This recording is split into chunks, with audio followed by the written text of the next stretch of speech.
This is a Hot Pie Media original.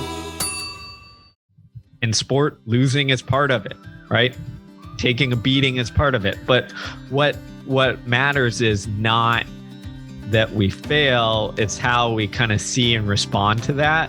And if we can see things as failure as a challenge to improve ourselves instead of a threat at our security or our ego, then that's the place we want to be.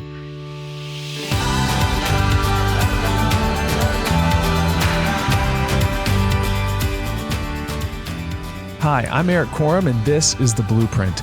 I've spent my life helping Olympic gold medalists, NFL, and NCAA athletes be the best at their craft. Now I'm taking that experience and translating it into your life. This podcast is for busy professionals and household CEOs who care deeply about their family, career, and their health. There's an ocean of content to wade through, but I do the heavy lifting for you and distill cutting-edge science, leadership, and life skills into simple tactics optimized for your lifestyle and goals. Steve Magness is a world-renowned expert on performance. He's the co-author of Peak Performance, The Passion Paradox, a guide to going all in, finding success, and discovering the benefits of an unbalanced life, and The Science of Running. Collectively, his books have sold more than 250,000 copies in print, ebook, and audio formats. Magness has served as a consultant on mental skills development for professional sports teams, including some of the top teams in the NBA. He has also coached numerous professional athletes to the Olympics and World Championship level. In this episode, we discuss how to find your passion, the dangers of going all in, developing mastery, and the myth of mental toughness. It's time for the It's Freaking Awesome Story of the Week, brought to you by the Festive Kitchen. Every week, we highlight stories of people who went above and beyond and thought about someone else before themselves. Now that is freaking awesome. This week, we're featuring Linda Brown, a Missouri woman dedicated to making her hometown a city where no one sleeps outside. Linda, a realtor in Springfield, Missouri, began her mission by organizing a drop-in shelter where homeless citizens could eat, shower, do laundry, and socialize. But she and her husband, David, wanted more. In 2018, Linda and David raised almost $5 million in their community and opened Eden Village, a community of 31 tiny homes built to provide permanent housing for the chronically homeless. By February of 2019, all of the homes were occupied. Now, plans for additional villages are in the works. Eden Village 2 will house up to 24 residents, and Eden Village 3 will house up to 80. Over the next 6 years, Linda hopes to have 5 villages across Springfield, housing hundreds of homeless people across the city. In 2020, Linda was honored with the Good Neighbor Award by the National Association of Realtors. It was well-deserved, and Linda should be proud of her freaking awesome work. Hey everyone, I have one ask for you today. I've been studying the growth playbooks of the best podcast, and the number one thing to grow your show is through show reviews. This takes less than 60 seconds, and it's critical for podcasters like myself. It would mean the world to me if you could head to the Apple Podcast app and leave a review on the show. My goal is to go from 60 to 150 reviews in the next 2 months, and with your help, I believe we can do this. But before we get to my interview with Steve, right now, I just want to ask you something. Tell me if you know this story. You go out and spend hundreds of dollars on a fancy wearable device, hoping that it will help you achieve your wellness goals, and then it ends up in the sock drawer. Sound familiar? Or how about this? You follow those cookie cutter clickbait health recommendations like walking 10,000 steps a day, and all you get is anxious and demotivated when life gets in the way and you can't hit those magic numbers. Well, it's time for an evolution of expectation and results, and that's where AIM 7 comes in. AIM 7 sets busy people free to live their values every day by building lifelong healthy habits. We use the health data from your Apple Watch to create small, scientific, personalized recommendations for whatever you want to do. Sleep better, increase your energy, reduce your stress, or lose weight. If you're ready to finally unlock the power of your Apple Watch data, then go to www.aim7.com. That's AIM7.com to get early and free access to our exclusive program. AIM 7 starts small, and it starts with you. Your health data, your values to get to your thriving life. But now it's time to lean in and learn from the best. Well, Steve, welcome to the show. Excited to have you on today. Oh, thanks so much for having me. Can't wait. You've written a number of excellent books, Peak Performance, The Science of Running. And this latest book, The Passion Paradox, really has caught me at the right time. And I really want to dig into this today because I think I read something recently about the Great Resignation. I don't know if you've heard about this, but like since COVID, people have been resigning their jobs like in mass numbers. And I think people were given the opportunity during COVID to really think about like what matters to them. And so this whole book is about passion and like finding your passion and how to pursue your passion and maybe some good rules of thumb around how you seek that passion out. But let's just start with, how do you define passion? Yeah, that's a good observation. I actually noted that Great Resignation as well. To me, passion is a fuel. And what I mean by that is it is like the jet fuel that can drive us to, accomplish great things. It can also drive us to, some not so good paths, like for instance, addiction. Or obsession. Passion is this fuel that gets us hooked on the chase of performing or working or moving forward in whatever we're pursuing. And I think that is the key distinction there on what passion is. I love how you said it's like jet fuel. Because just like jet fuel, it can burn out. Exactly. Exactly. It's like this stuff that can be incredible because it's just got all this energy behind it, right? And people who accomplish amazing things like are often extremely passionate, and it makes sense because they've got this fuel behind them. Mm-hmm. But it burns hot, can burn out, can push us in the wrong direction. So it's you just, we're used to thinking of passion as like, oh yeah, this is a great thing. And it can be, but it's also got this other side of it where you just have to be, you got to be aware and careful of how you're utilizing and where it's pushing you. When I think of passion, I think of like romantic love, and you think about like you pour gasoline on a fire and just right. But what you really want like I've been married for going to be 13 years. I know you're married as well. And when you're in a committed relationship, you really want coals that are like really hot because it's not like this out of control flame, but it burns for a long time. Something I found interesting in your book is like the evolution of the word passion. You want to talk about that for a second? Yeah, I love that analogy you just gave. I think I'm going to steal that because consider it stolen. But yeah, so it's interesting, when I set out to look at and write this book on passion, I'm sitting there thinking like, oh yeah, I know what passion is. Like I know what passion is from a love standpoint and pursue your passion and all those things. But it was fascinating.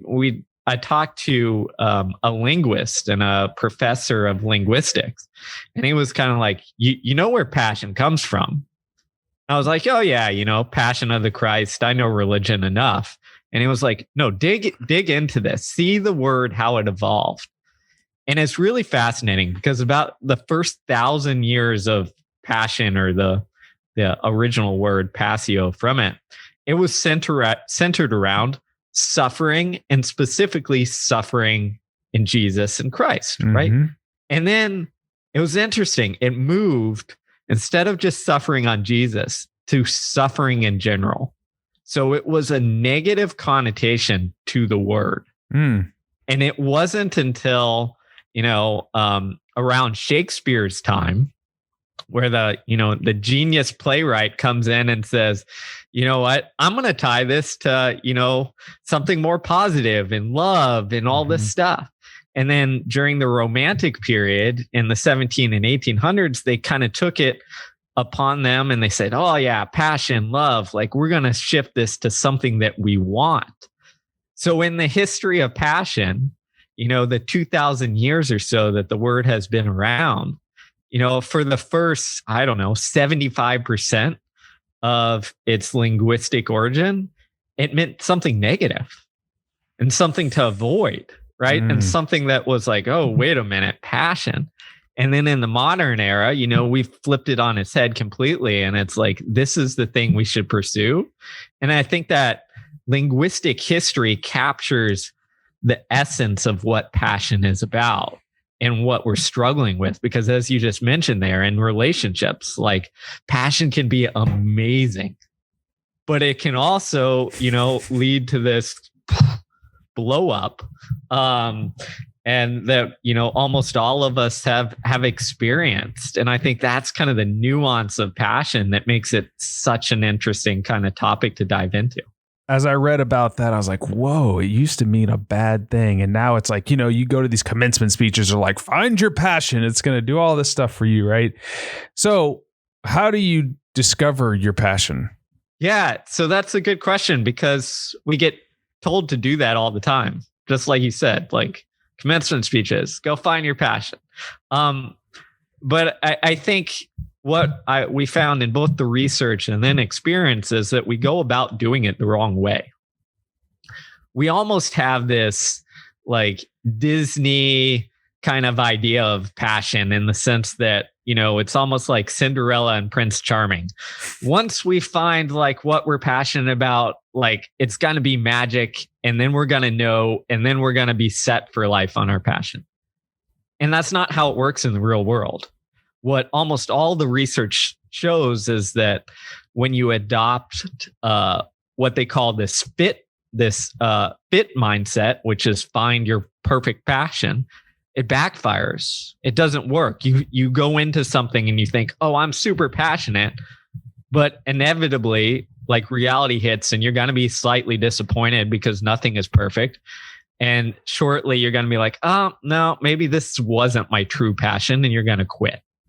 The research shows very clearly that instead, if you adopt a develop mindset, which is, hey, I don't know if I'm like this thing, this work I'm dabbling in is like my be all end all passion, but I'm going to try it. I'm going to dabble in it. I'm going to explore this interest to a deep degree and see if it grows, just like in love, right? Yeah, you date. Yeah, you date, and you try, you date, you go on several dates. If someone sparks your interest, you push it further, and that love develops and grows. As anybody, as someone married for 13 years, like you can attest to this. It grows and develops into something that you never could have predicted on that first date. No. So the same thing happens in passion. And this is where we make the mistake so often, is we think and we're told, go find your passion, when the reality, the advice we should give is go date, go try different jobs, go try different hobbies, go try different interests. And you know what? If there's a spark, go on more dates, develop it, like try deeper, like explore it, go deep on exploring that. And eventually what happens is, with things that we're really, truly passionate about, it grows just like that love does. And over, months and years, like it turns into this wonderful passion that we maybe couldn't have predicted, the first day on our job. Yeah, I can speak to that myself. I mean, my passion has changed, and I know yours has. Is it okay? Do people feel guilty when their passion changes? 100%. I mean, it's a normal thing to do, because what happens is our passions and our identities kind of get intertwined, right? So we're passionate about our work, and then all of a sudden our work starts to define who we are. And when those get intermingled, it can be really difficult to, step away and move on from that or change that. But the reality is, just like you mentioned, shifting passions as we grow and develop and change as people is a normal thing. And we'd be better off if we acted more like, when we were a kid. In the sense, if you remember back to when you're a kid, in second grade, you might be obsessed with becoming a fireman.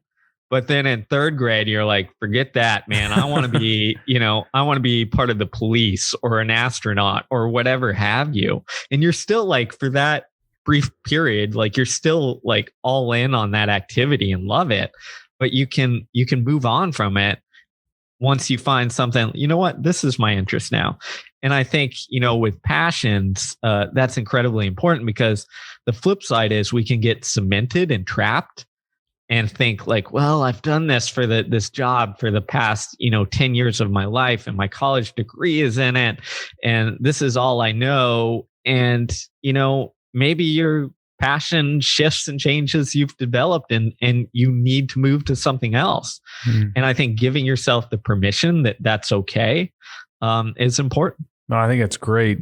I think I changed my major like 3 or 4 times in college, and I've recently had a huge career shift, but it's like an evolution that's happening. It's like, it's kind of just becoming more and more and more refined. Once you find that passion, that thing that just excites you, and you're like, okay, I want to put my effort in this. Is there a danger in going like all in, pushing all your chips in, like, okay, this is it, and then just all in? Yeah, there definitely is. And that's the temptation, especially when you're a passionate person, because you sit there and you think like, okay, like this is what I really care about. This is what I'm really driven for. What I should do is just go all in, because that means I care. That means like I'm dedicated if I go all in. But there's a danger in that, because if you go all in, you're essentially making yourself fragile, because you're going all in, which means your identity is now tied completely around this thing that you're pursuing. A lot of times your financial, resources and backing are tied completely to this thing that you're doing. So you start needing to like make this work. And yes, that can be a powerful motivator. But often what happens is that motivator shifts to, I need to do this because I can't fail, right? And you start being motivated out of a place of like prevention or fear of failure. And this from, the world of sport. If you start, playing not to lose instead of playing to win, things start to go bad. And, you see the same thing. And there's been some phenomenal research in the entrepreneurship field where it shows that actually those who adopt what's called a hybrid entrepreneurship, which means instead of going all in, they essentially dabble and test in the new thing, like try it out, see if it can, if their assumptions are right, and try things for a little bit, and then go all in once you've kind of proven your assumptions and said, okay, yeah, this can work. Like, yeah, this is what I want to do. Kind of the MVP stage. Yeah, exactly. Those companies fail at, I think one study found, at a 33% less rate. Wow. We're so grateful to the Blueprint's title sponsor, the Festive Kitchen. The zany creators at the Festive Kitchen set out to create the perfect sweet, salty, crunchy snack with just a little heat. After attempting numerous flavor combinations, they started sharing samples with family and friends who would ask, what is the name of this snack? Since there was no name, they answered, I don't know, but it's freaking awesome. Hilariously, the name stuck and a new product was born. It's a snack and it's freaking addicting called It's Freaking Awesome. You can order online now at shop.festivekitchen.com and itsfreakingawesome.com. Trust me, this snack is as cool as it sounds. Brace yourself, you'll be ordering frequently for your monthly freaking fix. The good news is they now have a freaking monthly subscription. Again, it's available at shop.festivekitchen.com and itsfreakingawesome.com. That's ITSFREAKIN awesome.com. So like the myth of like, I need to go all in, I need to like do this in order to be dedicated is just that. It's a myth. It's way more important to, again, strategically, incrementally, like test your ideas, assumptions, like see if it's a viable thing. And then like once you kind of make it over the mountain, you got that momentum, going, then it's fine. Go all in at that point. Yeah. I've seen, you ever watch the show Shark Tank? Yeah. I love it. But like sometimes these entrepreneurs get just blasted. They're like, oh, you're not full time. Like, what are you crazy? Like, well, I've got a family and multiple kids and that's why I'm here, and I do think that there's a point in time where there is still risk, and you have to evaluate that risk, but you got to go, okay, I literally can't take the next step unless I have 40 hours a week to work on this. And, but yeah, I'm 100% with you. It makes total sense. You can get swayed by your emotions and make a very foolish decision. You talked about fragility. I know in the book you referenced Nassim Taleb, his barbell strategy. You want to talk about that for a second? Yeah, sure. I love the barbell strategy from Taleb, which he talks about in Anti-Fragile, I believe, which is essentially you want to be on the two ends of the barbell, right? Mm-hmm. You want to do a lot of stuff on one side, which is kind of this low risk and low payoff, but steady. And then you want to be on the other side, which is like higher risk, high reward. And you want to balance those two things out so that you're in Taleb's words, anti-fragile. You're not, going all in on this high risk, high reward because you've got this other side over here, which is this kind of low risk, low reward steadiness that kind of balances things out until you're ready to kind of move on or move into that next phase. And I think that's another analogy that works really well with deciding, okay, how are you going to pursue these passions? When are you going to decide to go all in? Is like checking yourself, like, where am I in terms of this barbell? And Taleb kind of shows that, like, a lot of times what happens is people get stuck in this middling ground, right? Where they do a bunch of stuff that is kind of really high risk, but not exactly a great payoff. And like, that's the most dangerous place to be. Yeah, I love his book. I mean, I think it's fantastic. And he talks about developing anti-fragile systems where an egg is fragile, right? You drop an egg, it just shatters. You drop a rock, you apply pressure to it. It resists. The human body adapts. And it becomes better under the appropriate amount of stress. And, if you kind of think about your investment portfolio, if you have, just want to put everything in a money market account or, a savings account, you also don't want to all go put it in like Bitcoin right now, like 100% of it. The swings could kill you, So yeah, I think that's a very wise. Once you're kind of in this thing, what happens when you get obsessed with outcomes? Like your total focus is winning or making money or growing the business to X by this date. Like is there positives, negatives to that? Yeah. So here there's, this is actually occurs quite frequently. We talked about passion being a jet fuel, and that fuel is going to drive you. But like what direction it goes is kind of up to you. And in a lot of cases, what happens is passion starts as you're pursuing something because you want to, because you love it, because like the internal reward is there and it brings you joy and contentment and excitement, and it's a challenge. But as you kind of reach success, what often happens is that shifts and you start to pursue your passion, what is called in the research obsessively. And this obsessive passion becomes just like what you said, where you start valuing the outcomes, the results. You're chasing those results no matter what. And the research, again, is very clear on this, as there's a lot of negative outcomes that comes around you because it shifts your mindset. It shifts from you're pursuing something because like it has inherent worth and brings you meaning and like helps whatever you're trying to do, to like the end goal is to perform well, and performance is all that matters. Have you heard of OKRs? No. So it's an objectives and key results. There's a book called Measure What Matters. And I found that it kind of strikes the balance between the two. And what they talk about is and some of the biggest companies came out of Intel, this whole idea. And so some of the biggest companies in the world now use it. Google, Bono, believe it or not. But anyways, like the idea is like you have an objective and you can't set an objective unless it stretches you.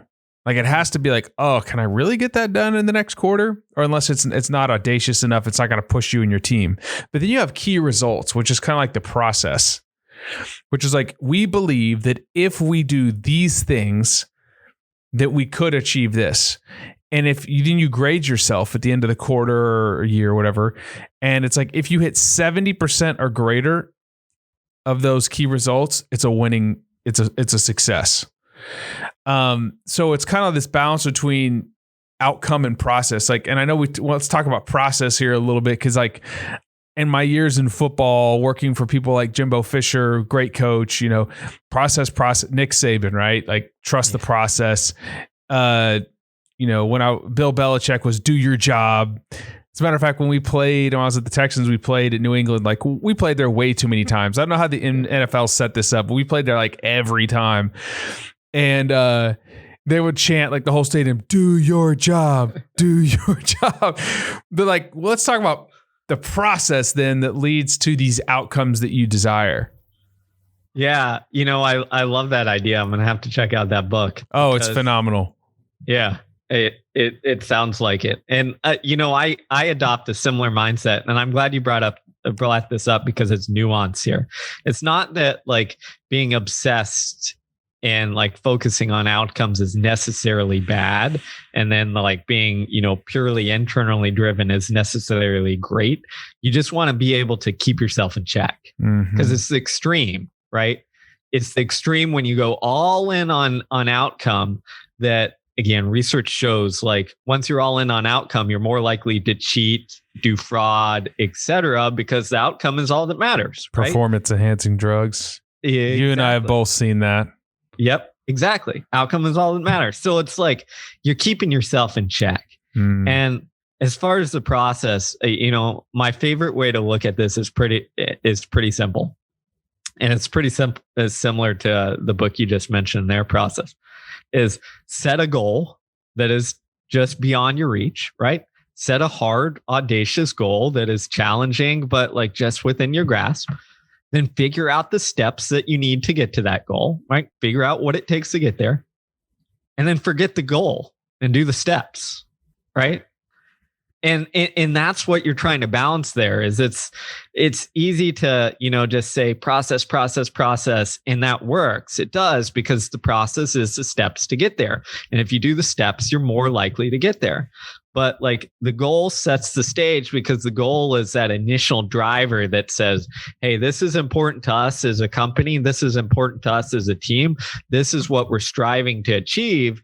So it's important to understand and know that, but you just can't become obsessed with that. So the best way to do it is, again, in my head, like set it, make sure it's out there, and then, figure out the steps, forget that goal, and then do the steps.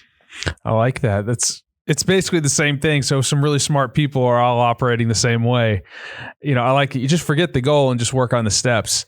And that's really where this idea of mastery kind of comes into the picture. And you do a really, I was going to say a masterful job of articulating this in your book, but let's talk about mastery because I am one of the we call it an aspirational value for AIM-7 is that we want to be masters of our craft. So, and I just really connect with that word. So why don't we talk about that for a minute? Sure. And I think you nailed it there with craft. Is when you're looking at mastery, you're trying to be a craftsman, right? Which is, trying to figure out how to do the best at what you're trying to do. And I see it almost as a craftsman, like tinkering in the workshop because he loves to do it. So mastery, if you look at it, tons of definitions, but I kind of like narrowed it down into these kind of key components, which I think are the most important. And quickly summarizing those, it's a lot of what we talked about, but it's like a drive from within, meaning mostly internally driven, where it's like you're doing the work, you have the intrinsic drive, you're aware that success pulls you towards like this extrinsic drive, the likes, the follows, the best, the accolades, but you kind of keep yourself centered. Second thing, process, focusing on the process, which we talked about. Third thing is not being worried about being the best, but worrying at being the best at getting better. So your job is to get better, right? You can't control if you're the best in the world or the best in the country or the best in your sector. But what you can do is you can control is, are we making progress? Are we getting better? Are we setting systems in place that allows us to reach our potential? The fourth thing, which is, again, incredibly important, is accepting acute failure for chronic gains. So understanding that failure is part of the process, right? In sport, losing is part of it, right? Taking a beating is part of it. But what matters is not that we fail, it's how we kind of see and respond to that. And if we can see things as failure as a challenge to improve ourselves instead of a threat at our security or our ego, then that's the place we want to be. And then the last two things, which I think are important as well, is patience. Being great at anything takes time. And then the last one is just be here now, which means like focus on the moment, like focus on what you can do and control, like during this day, during this work period, and don't get caught looking behind you or looking ahead of you too much. Like, obviously you're going to look back and look forward, but like you always have to return to, okay, what am I supposed to do in this moment to get better, to improve? This is gold here. This podcast is sponsored by BetterHelp. Is there something interfering with your happiness, or have you just not felt quite right lately? If you've paid attention to the Olympics, mental health is critical for being your best when it matters most. BetterHelp will assess your needs and match you with your own licensed professional therapist. You can start communicating in just under 48 hours. It's not a crisis line. It's not self-help. It's a professional therapy done securely online. There is a broad range of expertise available, which may not be locally available in many areas. The service is available for clients worldwide. You can log into your account anytime and send a message to your therapist. You'll get timely and thoughtful responses. Plus, you can schedule weekly video or phone sessions, so you won't ever have to sit in an uncomfortable waiting room as with traditional therapy. BetterHelp is committed to facilitating great therapeutic matches so they can make it easy and free to change therapists if needed. It's more affordable than traditional offline therapy, and financial aid is available. BetterHelp wants you to start living a happier life today. Visit their website and read their testimonials as they are posted daily. Visit betterhelp.com/blueprint. That's betterhelp.com/blueprint and join the over 1 million people who have taken charge of their mental health with the help of an experienced professional. In fact, so many people have been using BetterHelp that they are recruiting additional therapists in all 50 states. This is a special offer for Blueprint podcast listeners. Get 10% off your first month at betterhelp.com/blueprint. Do you believe that talent needs trauma?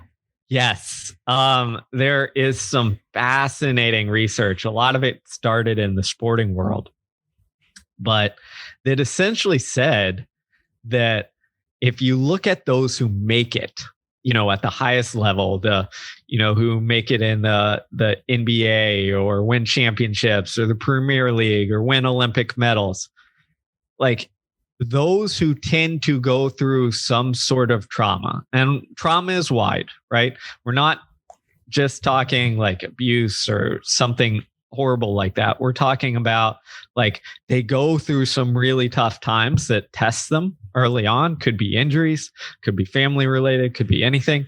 They tend to make it. They tend to persevere and make it to the top versus similarly talented athletes who didn't have to go through adversity at the youth level or growing up and developing. And the reason for that is pretty simple. It's because, adversity challenges us to grow. And a lot of times what it does is it challenges us deep down to focus on and remember what matters to us and to ask the question, hey, is this passion that I'm pursuing? Does this matter to me? Like, where does this fit in my life? Do I still want to pursue it? and then make that decision to say a lot of times, yes, I do. And here's why. It's very similar in some cases to what we're all going through right now, which you mentioned at the beginning, with everyone kind of quitting their jobs. Well, why do we do that? It's because we all went through a big trauma, which forces reflection, where you sit there and say, hey, like, is this really what I want to do? And some people double down and say, yes, like this is what I'm meant to be. Let's go. And other people step back and say, you know what? This other thing over here, I'm going to pursue that because like this has meaning, and this trauma, this experience has forced me to reflect on what matters. And this over here is what matters. So going through moments like that are incredibly important for our development. Amen. I mean, I quit during the pandemic. It gave us time. You're sitting there going, like, you had time, and you're like, okay, the whole world is pretty much stopped. Do I really like what I'm doing? Could I have a bigger impact? Is this the best situation for my family, for those around me? Do I really need money? Like, do I really need X amount of dollars? Could I do with less? I think a lot of people were like, I like being around my family. Like, I like seeing my kids. Like I told my wife, our youngest or our middle son just went to kindergarten. I was like, the past 2 years, I got to see him grow up like I didn't my oldest son. And now we have a 1-year-old who's at home, and every day, I mean, there's little times throughout the day that I just get to play with him and be around him. It doesn't make things less stressful, but like, I know that I'm going to be a better father because of that. Oh, this is great. I want to kind of switch gears a little bit here for just a second, but you've coached Olympians, you've coached world-class athletes. And that's really where your earlier books originated from. What are your thoughts on this idea of mental toughness? Yeah, this is one of my favorite topics, and I'm working on a book project on this right now. Let's go. Next podcast. That's right. We'll be on your book tour. But I think we have a fundamental misunderstanding for what mental toughness is. Because we have almost what I call this old school model, which toughness means like stoic, like play through the pain, ignore your emotions, like no crying in baseball, just like push through and persevere no matter what. And I don't think that's what toughness is, because I think what toughness is pretty simple. Is when we are faced with discomfort or adversity, it is having the space to decide what path you go, to make a decision. Because the tough decision often isn't push through the pain. That's often the simplest decision, right? Because if I'm an athlete and I really care, like you've been there as an athlete and as a coach, like the athletes always want to push through. They almost always want to get up and like, no, coach, like, let me go back in the game. Like, let me try again, even though I'm injured, because they're driven. That's what they care about. But the tough decision is sitting there with that discomfort, and creating that space and saying, okay, like, what's the best path? Like, what is the best path? And the example I like to give is this, is if you talk to world-class mountaineers and climbers, right? They're climbing up. They're trying to reach Everest. They get to a couple 100 meters from the top, the peak. And what do they have to do in that moment? The easy decision is the peak is almost there. I'm an hour out, right? If I just push a little bit more, I'm going to accomplish a goal that few people on this earth in history have accomplished. But they have to sit there in that moment and say, and be self-aware to say, hey, do I have the energy to make it down? Because the majority of climbing deaths occur on the way back down, not on the way up, on the way down.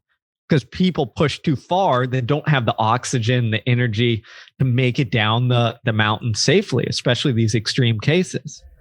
And that right there is the toughest decision. The tough decision in that is to have the self-awareness to step back and be like, I could make it to the top, but reading my body, like I don't have the energy. I need to turn around right now to make it down so that I can like be there and see my children grow up and be there for my family.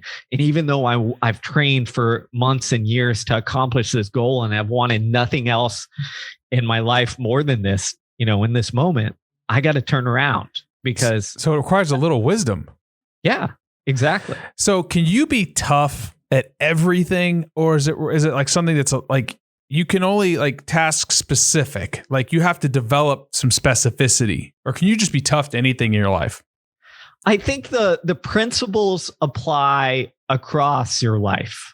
So I think if you are tough on the athletic field and you learn those principles, you can then learn or train yourself to apply them to other aspects of your life.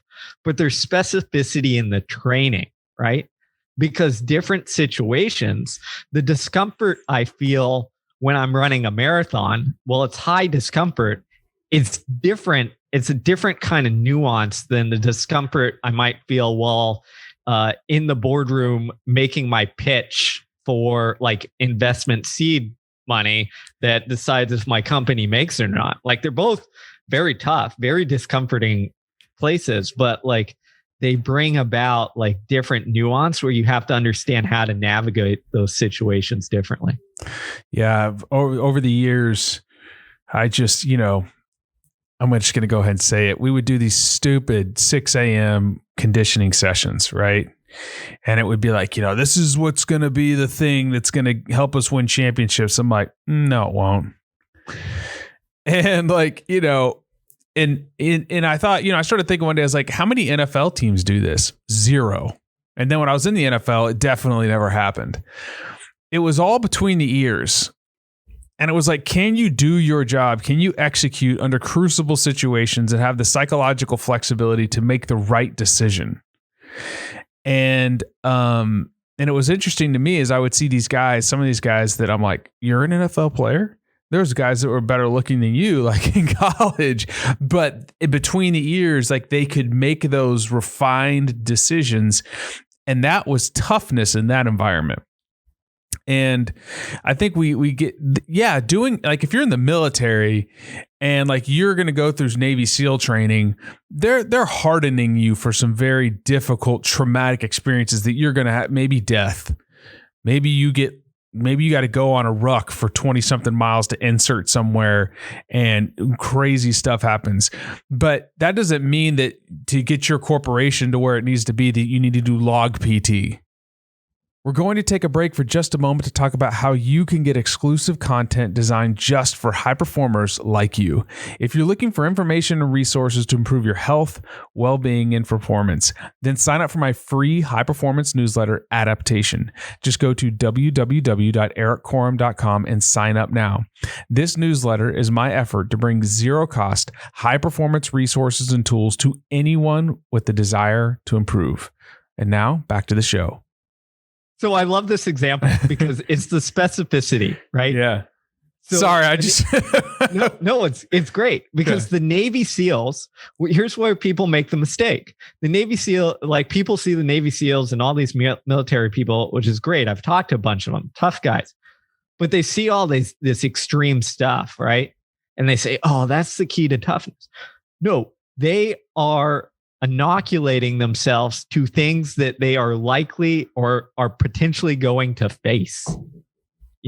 They have to do those sorts of things because that is the rigor of the job they're going to face, that they're going to do. They are conditioning themselves. If I'm a middle manager at some place, like I'm never going to face like what it's like to be awake for, 48 hours while marching, 15 miles with, 60 pounds on my back and like carrying teammate. Like it's different, And the other thing that I'll say, and if you look at the training of all U.S. military elite, like special forces, is they don't just put them through difficult things. They teach them what to do in how to mentally handle those difficult things. They have, training courses and classroom courses where they go through all the mental skills needed. And this is what you're going to face. And when you face like simulated torture, which they're essentially going to SEER school. Yep. SEER school. When you go through that, like they have manuals. They teach you, here's how you cope. Here's what you should do. Here's what, mental skills you need to develop. And they develop those skills and then put them through simulations so that they can try and train them for the tasks that they need to do. I was really privileged to be a part of this lecture in DC in a very small closed room deal with a guy that's head of psychological stuff for the Army. And he was like, look, I've done all these things, because when you want to be in that community, you have to do certain things to get into the community. And one of the things was jump school. And he's like, I'm a, psychologist, but he's like, little me went to Fort Benning, Georgia. And I don't know if you've ever been there, but it's a pretty cool deal. They have a jump school. So like if you took this really ridiculous Navy SEAL and put him at the edge of this plane, and he's never jumped out of a plane and said, jump, what do you think the physiological response is going to be? Sheer terror, right? Well, he's tough. Yeah, well, he's not tough to that because he doesn't have the skill. Well, now you take him, you go to Fort Benning, Georgia, let's say you're in the Army, and they like start with just like how to land and roll, how to jump into a pit. And then they slowly raise you up into this tower that's 200 and something feet off the ground. And then over 3-4 weeks, then you go do your 5 jumps. But they inoculate you to that stress. And so I am so thankful that you're writing a book about this, and I will shout it to the to the ends of the earth. I just wish there was there should be curriculum for stuff like this for coaches. But instead it's this mentor apprenticeship approach, and if so and so did it, then that means it works. Exactly. I'm 100% with you. It's one of, when you've been in the athletic realm for so long, it's one of my deepest pet peeves is this, these wrong ideas that have been around for decades, thanks to this, mentorship apprentice model, instead of, as you showed, like listening to what both the science says and what the people the special forces are actually doing. So, Steve, you yourself have recently gone all in. You want to talk about that? Sure. So as we've talked about and hinted, my background is in athletic coaching, track and field. It's what sport I love, sport I grew up doing, sport I've coached for the last, over a decade of my life. And your tweets during the Olympics have been epic, by the way. Thanks. It's a passion. It's something I love. And I've spent a long time learning about, but, similar to the realization you've had, right? Where you've been at home during the pandemic, spend time with family. The college coaching job is just like that. You're always on the road. You're always doing stuff. It's crazy work hours, just like many jobs. But I came to the realization that as I make transitions in my life, I'm now married, we're planning family, all that stuff, it doesn't fit well with what we want to do. So, what's happened is I've kind of, hopefully on purpose, but also sort of accidentally, followed what's in the passion paradox. Is I wrote my first book in Science of Running in 2014. I wrote my first non kind of running book, but still athletic to a degree, Peak Performance, in 2017. And it was really 2017 when I wrote Peak Performance, where in the back of my head, I'm like, you know what? I didn't ever see myself as a writer and, exploring these ideas, but it's really fun. I'm going to kind of dabble in this more and write more and see what's going on. And for the past 4 years, I've done that. And then 2019 came out with Passion Paradox, and it's just grown and grown and grown and taken up more of my time. And hopefully over, again, 3 books, coming up on 4, I've proven my concept of, well, I can do this. I've got the chops. I enjoy it.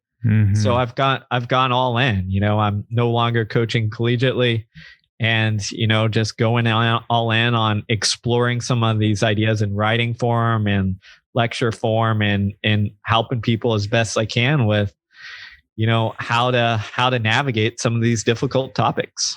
I love it. This is super exciting. And you and I are in both in Houston, so we're going to have to hook up and hang out. I ask my guests 3 questions on every podcast. Okay. What does high performance mean to you? High performance means to me is pretty simple.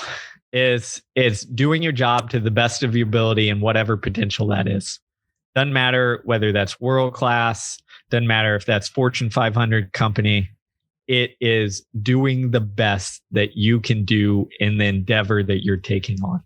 I love it. Simple and very true. So what habits or practices have you adopted to help you consistently perform at your best?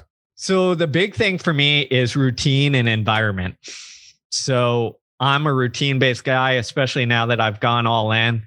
Is first thing I do, I get up, I go for a run because that's my exercise moment, gets my day started, gets me outdoors, seeing the sun wakes me up.